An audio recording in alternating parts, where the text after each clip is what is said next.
नमस्कार साथियों, फिलहाल मौजूद हैं लोकसभा क्षेत्र मथुरा। उत्तर प्रदेश ही नहीं, देश की हाई प्रोफाइल सीटों में से एक है। कारण कि माननीय हेमा मालिनी जी यहाँ से 2 बार से सांसद हैं और तीसरी बार फिर से मैदान में हैं। एक तरफ हेमा मालिनी जी फिर से मैदान में हैं, दूसरी तरफ इंडिया अलायंस के जो उम्मीदवार हैं मुकेश धनखड़ जी, दोनों के बीच कांटे की टक्कर बताई जा रही है। जानने का प्रयास करेंगे मथुरा की जनता से कि इस बार किसको वोट करने वाली है और किन मुद्दों को लेकर वोट करने वाली है। स्थानीय सांसद से नाराजगी है या उनके कामों से सहमत है, तो जानने का प्रयास करेंगे। मथुरा के मतदाता मेरे साथ हैं। हाँ जी सर, मथुरा से ही हो? मैं 100% मथुरा से हूँ। मथुरा से ही हो? 2014 में भारतीय जनता पार्टी पूरे देश के अंदर और मथुरा में भी चाल, चरित्र और चेहरे के नाम पे आई थी जी। और इन 10 वर्षों में जनता को ये पता चल गया कि इनकी चाल में चालाकी है, हम्म। चरित्र में हीनता है और चेहरे में चोरी है।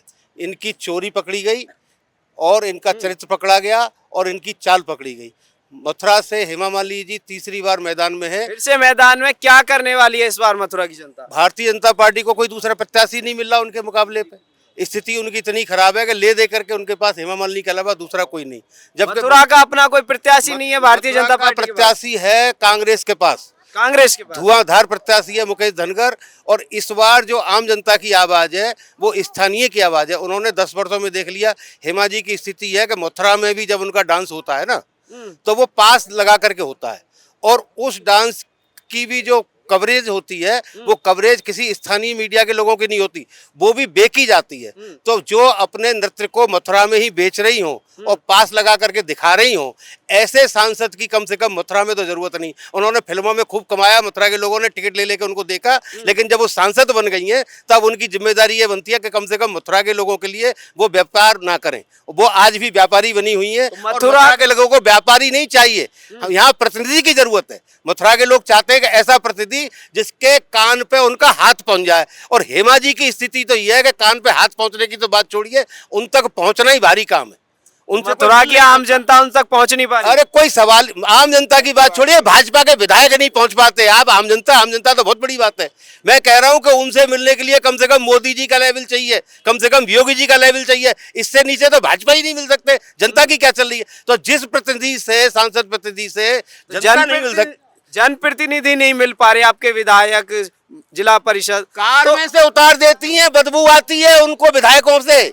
जिनको भाजपा के विधायकों से बदबू आती हो, उससे आप ये उम्मीद करते हो कि मथुरा की जनता जो भाजपा की सड़ी गलियों में रह रही है, इनके पास नगर निगम, इनके पास लोकसभा, इनके पास 5 विधानसभा, उसके बावजूद भी इस जिले का जितना सत्यानाश इन भाजपाइयों ने किया है, मेरे विचार से शायद ही किसी दूसरे का किया होगा। मैं दूसरी बात, क्योंकि राष्ट्रीय चुनाव है, तो मैं आपके चैनल से एक बात कहना चाहता हूं कि 2014 में जब मोदी जी चुनाव लड़ने आए थे तो इन्होंने बहुत सारे वायदे किए थे।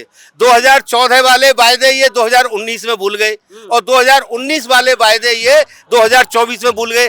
2047 की बात करते हैं और जनता आज इनसे पिछले 10 वर्षों का हिसाब मांग रही। पिछले 10 वर्षों में, पिछले 10 वर्षों में आपके क्षेत्र में कार्य हुए नहीं हुए? साहब मेरे क्षेत्र में क्या काम हो जाएगा? पिछले 10 वर्षों में इन्होंने देश की पूरी पांचों विधानसभा लोकसभा क्यों दे रखी है? अरे क्यों नहीं, इनके झांसे में आ गए लोग। लोगों को नहीं पता था कि इनके कर्म क्या हैं। अब इनकी मैंने बताया ना, इनकी चाल में चालाकी पकड़ ली जनता ने, चरित्र में हीनता समझ में आ गई, क्योंकि ये ब्रजभूषण के अनुयायी हैं। समझ लीजिए आप मुझे समय दें तो मैं पूरी व्याख्या कर दूं। और इनका जो चेहरा है उसमें चोरी पकड़ी गई। चोरी कितनी तरह की पकड़ी गई इसकी व्याख्या करना बड़ा मुश्किल है। देश में जब ये आए थे तो पिछली जितनी बार 2014 तक की सरकारें थी, उन्होंने जितना भर कर्जा इस देश में लिया था उससे 3 गुना कर्जा मोदी जी ने ले लिया। यानी कि जो बच्चा आज पेट में है उसके ऊपर भी लाखों रुपए का कर्जा, जिसकी कोई गलती नहीं। मेरे पास यदि किसी का कोई कर्ज नहीं है, लेकिन मोदी जी ने मेरे ऊपर भी 1 लाख रुपए से ज्यादा का कर्जा।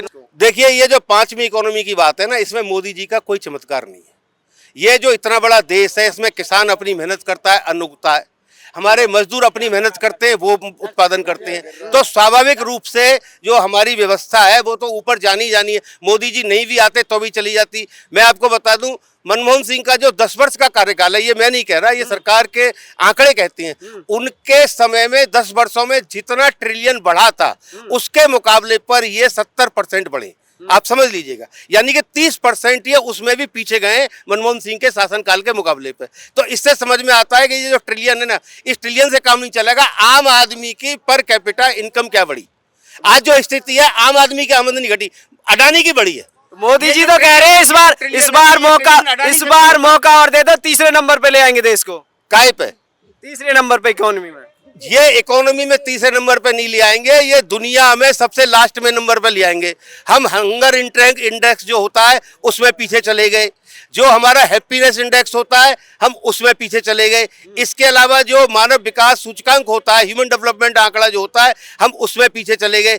इसी के साथ साथ पूरी दुनिया के पैमाने पर हम कर्जे में सारी दुनिया के सामने बहुत ही शर्मनाक स्थिति में, जितना कर्जा मोदी जी ने लिया है पूरी दुनिया में किसी ने नहीं लिया। और इलेक्टोरल बॉन्ड के माध्यम से इन्होंने पूरी दुनिया का सबसे बड़ा घोटाला कर दिया। जो लोग शराब का घोटाला करती है उनसे भारतीय जनता पार्टी 60 करोड़ का चंदा लेती है, और जो लोग गौओं की हत्या करती हैं, जो गौकसी करती हैं, उनसे भी ये लोग चंदा लेते हैं। तो इनकी जो चाल की बात है, जो चरित्र की बात है, वो इससे समझ में आती है कि चंदा किससे लेती है। तो उनकी भी तो सफाई है, वो कह रहे हैं जनता को जिसमें विश्वास है वही उसको चंदा। 60 करोड़ देने वाले जनता है क्या? तो पार्टी तो सभी पार्टी है, वो चंदा 60 करोड़ जिसके पास है वो जनता होती है क्या?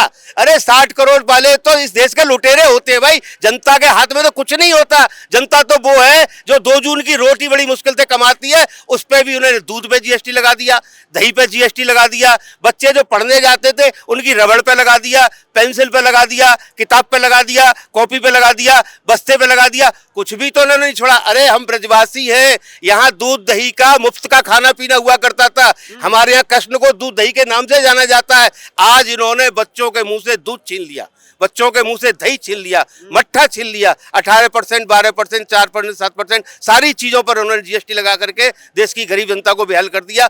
और मैं आपको बता दूं, इन्होंने कुछ नहीं कर दिया, हम लोग देते हैं।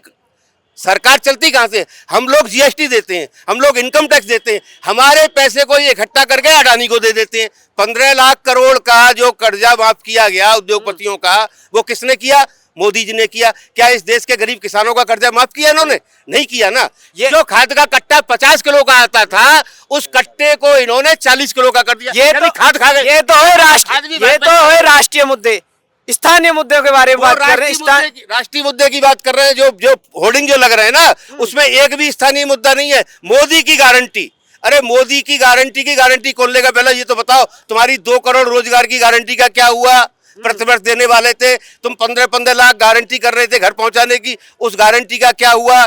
जो काला धन था उसे तुम वापस लेने की गारंटी कर रहे थे, उस गारंटी का क्या हुआ? तुम इस देश में खुशहाली लाने की बात करते थे, लोग आंसू बहाने लगे। तुम लाल आंख दिखाना चाहते थे चाइना को, आज उसने देश की धरती पर कब्जा कर लिया चाइना ने, आप कुछ नहीं कर पाए। गलवान घाटी में हमारे सैनिकों को शहीद कर जाते हैं दुश्मन के लोग, ये कुछ नहीं कर पाए। इसी के साथ बदला लिया तो था। अरे इन्होंने अग्निवीर ला करके जो एक उम्मीद थी इस देश के नौजवानों की, देहात के नौजवानों की, वो उसको भी इन्होंने कमजोर करके रख दिया। 4 साल में क्या मजबूत, मतलब भारत की सरकार 5 साल चलेगी और देश का सैनिक 4 साल चलेगा है? इस देश को भारत की 5 साल की सरकार की जरूरत है या देश के सैनिकों को रिटायरमेंट तक नौकरी करने की जरूरत है? वो सिर्फ देश की सरकार का जो इनका काम है, वो इस देश की सुरक्षा को कमजोर करने का काम है। किसी भी, आप एक बात बताइए, ये उन अग्निवीर को शहीद का दर्जा तक नहीं दे रहे। शहीद का दर्जा इनको देना, जो सीमाओं पे जो गोली खा रहा है उसको ये शहीद का दर्जा तक देने को तैयार नहीं। इतना अपमान इन्होंने शहीदों का किया, इतना अपमान इन्होंने भारतीय सेना का किया। इससे पहले भारतीय सेना का सैनिक सीना चौड़ा के चलता था, आज वो सोचता है 4 साल बाद मेरी शादी होगी कि नहीं होगी, मेरे बच्चों को रोटी मिलेगी कि नहीं मिलेगी, मुझे कोई सैनिक कहेगा कि नहीं कहेगा। तो ये जो इन्होंने देश की सुरक्षा के साथ खिलवाड़ किया है, जनता इसका जवाब इनको देगी। पिछले जो चुनाव थे और इस चुनाव में जो बड़ा अंतर यह है कि पूरे के पूरे हमारे जो रिटायर्ड फौजी हैं वो भारतीय जनता पार्टी के साथ थे, और जब ये अग्निवीर ले आए इसके बाद सैनिकों की समझ में आ गया कि ये तो बड़े खतरनाक है। तो क्या लगता है परिवर्तन की शुरुआत मथुरा से हो रही है? परिवर्तन होगा, मथुरा में भी होगा, पूरे देश में होगा। इस बार 150 का आंकड़ा पूरा नहीं कर रही बीजेपी, उसके बहुत सारे कारण हैं। बेरोजगार इनको वोट नहीं दे रहे, जो किसान 750 शहीद हुए थे उनकी आत्मा इसी देश में भटक रही है। वो जो किसान वर्ग है इस देश का, जिसको इन्होंने खाद में धोखा दिया, जिसको इन्होंने एमएसपी में धोखा दिया, जिसको इन्होंने जो एग्रीकल्चर के दूसरे साधन होते उन सबकी कीमतें बढ़ा करके धोखा दिया, उसको इन्होंने 100 रुपए लीटर का डीजल बेचा, एक भी किसान इनको वोट देने वाला नहीं। जो पेपर लीक कराए बेरोजगार, इनको एक भी वोट देने वाला नहीं है।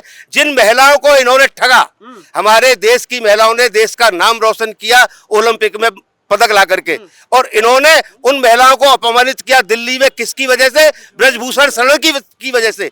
तो उस ब्रजभूषण शरण सिंह का बदला लेने के लिए महिलाएं तैयार बैठी हुई हैं कि इनको हर हाल में हमें हराने का काम करना है। और जहां तक मजदूरों का सवाल है, पिछले 10 वर्षों में जो मजदूरी का जो रेट है, मैं ट्रेडूनिस्ट रहा हूं, मजदूर लीडर रहा हूं, उसमें सबसे बड़ी बात होती है कि आपने मिनिमम वेज को कितना बढ़ाया। ये आंकड़े की बात बता रहा हूं। भारतीय जनता पार्टी ने, इसका एक इंडेक्स होता है जो महंगाई के अनुपात में बढ़ाया जाता है। महंगाई तो आपकी चली गई, 70 रुपए का सरसों का तेल 200 में बिकवा दिया, आप समझ लीजिएगा। इसी के साथ साथ अरहर की दाल जो 70 रुपए मिलती थी वो आपने 200 में बिकवाना शुरू कर दी, टमाटर 350 तक बिकवाना शुरू कर दिया, डीजल बढ़ा करके 100 कर दिया। तो ये जो तमाम महंगाई इन्होंने बढ़ाई, उस महंगाई के अनुपात में जो मजदूर की मजदूरी बढ़नी चाहिए थी वो इन्होंने नहीं बढ़ाई। यहाँ तक कि मनरेगा में भी जो एक अंतर होता है, उस अंतर को ये पूरा नहीं कर पाए, और मनरेगा में भी जितने रोजगार दिए जाते हैं वो रोजगार इनके शासनकाल में घटे हैं। इसी के साथ साथ 80 लाख लोग जो पहले नौकरी कर रहे थे इस देश के अंदर, इनके 10 वर्षों में वो लोग बेरोजगार हुए। यानी कि 45 साल का सबसे ज्यादा बेरोजगारी का आंकड़ा इस वक्त हिंदुस्तान के अंदर देखने को मिल रहा है। तो एक भी बेरोजगार इनको वोट देने नहीं जा रहा है।